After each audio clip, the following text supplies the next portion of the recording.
The storm was no ordinary storm.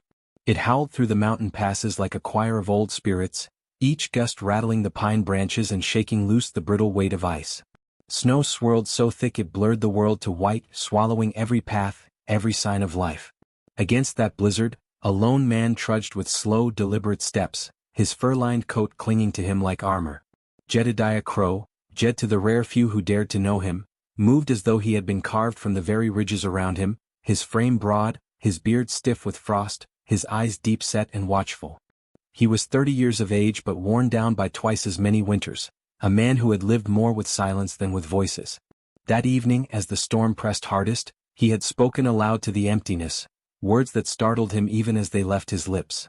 "I need a woman," he whispered to the wind, "and she needs a home." The syllables sounded fragile, reckless, like a prayer thrown into a sky that did not listen. He had not meant to confess it, not after years of telling himself that solitude was strength. Yet the truth gnawed at him more cruelly than hunger. The fire of his cabin warmed his bones but never his heart. It was then he saw her. At first she seemed no more than a shadow shaped by the storm, frail, flickering, barely standing.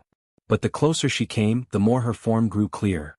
A young woman wrapped in a torn blanket, her hair dark and tangled, her body stumbling as though every step might be her last. She faltered, sank to her knees, then forced herself upright again. Jed's chest tightened. In this wilderness, strangers meant danger. And yet something about the stubborn defiance in her movement gripped him with a strange curiosity. Who was she to walk here where no one walked? He approached, boots sinking deep. The woman lifted her face, revealing eyes dark as wet stone. Fear glimmered there, but so did pride. She did not beg him for help. She only stood unsteadily, watching him as though measuring the threat of a wild animal. "You'll die out here," Jed said, his voice low, more growl than human. His hand gestured toward the faint glow of smoke curling from his cabin's chimney. Her head shook once, sharp. A refusal born of mistrust.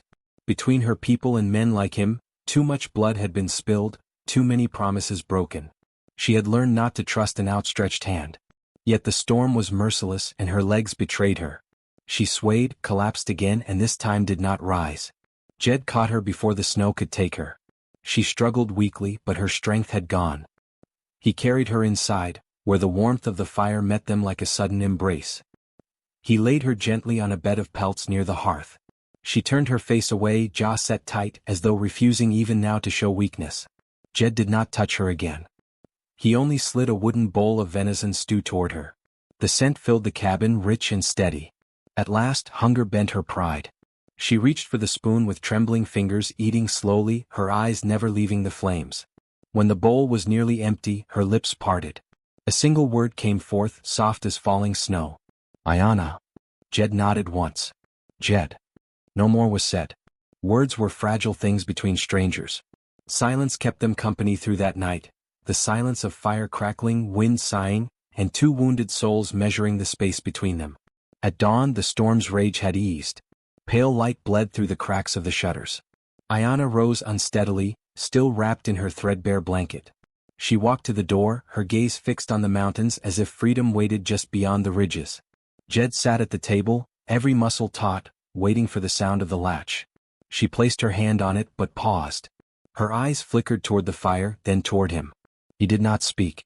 He only poured hot water into a tin cup and set it on the table. The steam curled upward like an offering. She lingered. She stayed.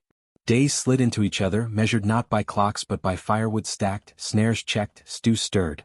At first they moved around each other like wary animals, each act deliberate, cautious. Jed gave her space, offering food and shelter but never questions. Ayanna accepted, her silence a shield. Yet small gestures began to weave themselves between them. She mended a tear in his shirt with clumsy stitches, her hand steady despite the awkwardness of using his heavy needle. He laid an extra pelt near her side of the hearth at night, pretending not to notice when she drew it around her shoulders. Trust came not in words but in moments. The first time her laughter startled the cabin, soft, unplanned, escaping when he slipped in the snow carrying firewood, it echoed through him like sunlight piercing a cloud. The first time his hand brushed hers as they stacked logs together, she did not pull away. Curiosity grew, slow and patient, not the fire of sudden passion but the ember of survival shaping into something warmer. Yet shadows pressed close. One evening, a trapper passing through left more than pelts behind. He spoke with a smirk of how the town whispered about Jed Crow, the wild man, the beast in the hills, unfit for any decent soul. Ayanna listened in silence, but the words struck her like cold water. She had been cast aside by her own people once before, branded with suspicion for choices not her own. Could she endure the same again, tied to a man despised by the world? That night, Jed began to pack her blanket. He would not hold her by force, nor bind her with guilt. His face was carved with resignation, as if he had always known happiness was not his to keep. But as he turned to hand her the bundle, her hand rose and pressed against his. Her eyes, dark and steady, met his. "I will not live by the judgment of those who never cared for me," she said. Her voice shook, but her gaze did not. "Here I have found warmth. Here I have found a man who does not ask, only gives. That is enough." Jed froze. For the first time in years, tears pricked his eyes. He dropped to his knees, not to claim her, but as though humbled before an answered prayer. The storm outside grew quieter, the moon pouring silver across the floorboards. By the fire, she reached for his hand. No vows were spoken, but in that touch they sealed one. Spring came slowly to the mountains. Snow receded, revealing earth damp with promise. On a clear morning, they walked together into the valley, where a traveling preacher lingered with a small band of settlers. The preacher looked upon them strangely, at Jed's wild beard, at Ayanna's proud stance. But when asked, he joined their hands and spoke the words of union. There were no guests, no celebration, but the river's rush and the wind through the pines. Yet as Jed slipped a carved wooden band onto her finger, and she placed her hand over his chest, their silence was louder than any cheer. They returned to the cabin not as strangers but as husband and wife. Life remained simple, marked by chores and quiet companionship. But now the laughter came more often, the silence held less weight, and the fire's glow seemed to spread further than before.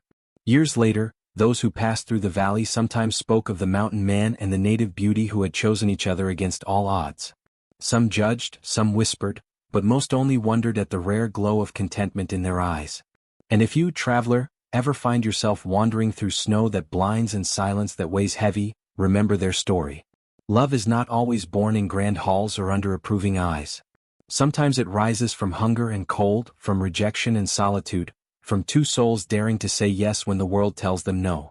Jed needed a woman, Ayanna needed a home. What they found instead was each other, an answer to a prayer whispered into the storm. And perhaps that is what we all wander for through the snow. Not walls, not roofs, but the fragile, unyielding shelter of a heart that says, "Stay."